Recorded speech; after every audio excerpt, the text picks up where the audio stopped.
Hey guys, na-demonetize ako sa YouTube guys. Hindi ko alam guys na na-demonetize na pala ako. Pagising ko, tiningnan ko lang yung aking YouTube channel at yun nakasulat na you've been demonetized. Wala nang monetization guys, natanggal. Nag-yellow na yung dollar sign ko. Hindi na ko makita yung video ko. So, ano nga ba yung dahilan? Nakita ko kasi guys na madi-demonetize ka pala kahit ilang taon na guys na ganito. Halimbawa guys, nag-upload ka ng mga video na hindi sa'yo, o kaya gumawa ka ng video, nag-react ka sa mga video na in-upload ng iba, dinownload mo, kahit nag-edit ka pa dyan, kahit nag-vocal ka pa, voice over ka pa, kapit ginawan mo pa ng ibang madi-demonetize ka pa rin pala. Yun kasi yung ginawa ko guys, kung bakit na-demonetize ako guys. Halimbawa guys, yung mga viral, meron ako mga viral video na umabot ng 200,000, 300,000. So siguro almost 3 years na na-demonetize. Hindi ko alam kung bakit. So yun lang sigurong dahilan kung bakit na-demonetize ako. So kahit pala matagal ka nang gumawa ng mga video na akala mo walang epekto sa YouTube channel mo, meron pala. Malaking epekto pala yun. Kahit hindi naman mangyayari ngayon, kalaunan, magugulat ka na lang na di-demonetize ka na. So, gumawa ako ng video ng iba, kumuha ako, nag-react ako mula sa YouTube. Saka guys, meron din akong okay lang sana guys, sa tingin ko okay lang sana kung isang video lang na galing sa isang vlogger o galing sa isang content creator na kinuha mo. So hindi mo na uulitin pa, pangalawa, pangatlo, pangapat hanggang so on.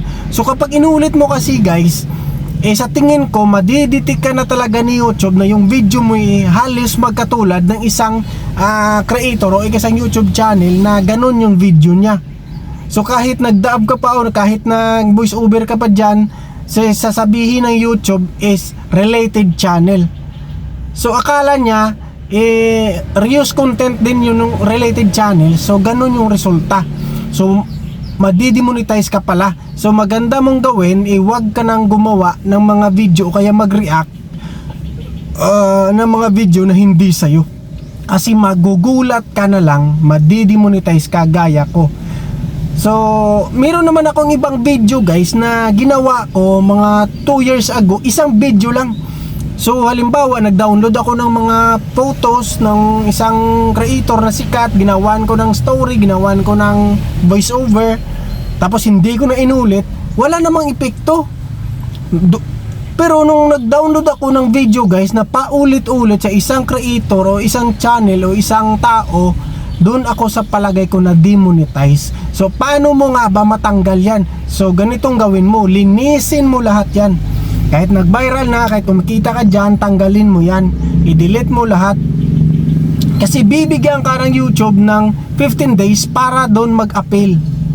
Pwede ka kaagad mag-appeal guys. Pag na-receive mo yan, pwede ka kaagad mag-appeal. So gagawin mo lang, delete mo lang lahat, linisin mo lahat mula sa simula, i-delete mo na hindi sa'yo. Kahit na-green pa yan, kahit hindi pa yan na-flag ni YouTube, delete mo. Kasi i-re-review yan manual.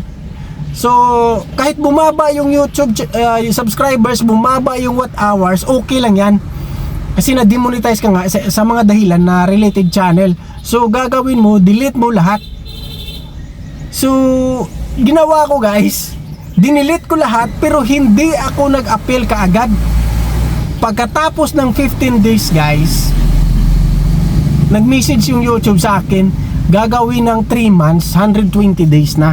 So bago ako maka-appeal. So ang tagal nun. So sana nag-appeal ka agad ako. Sana dinilit ko naman lahat, pero hindi ako nag-appeal kasi nga nag-research ako na hindi daw maganda. So pwede naman siguro, sa tingin ko pwede naman. So gagawin mo dyan, delete mo lahat. Wala kang iiwan kahit nag-viral pa yan. Tapos gawa ka ng mga video na sa'yo na, mag-upload ka, yun lang. At saka guys, isang upload lang, mamonetize ka kaagad. Gaya sa akin, na-monetize ako, isang appeal lang. So pagkalipas ng 120 days.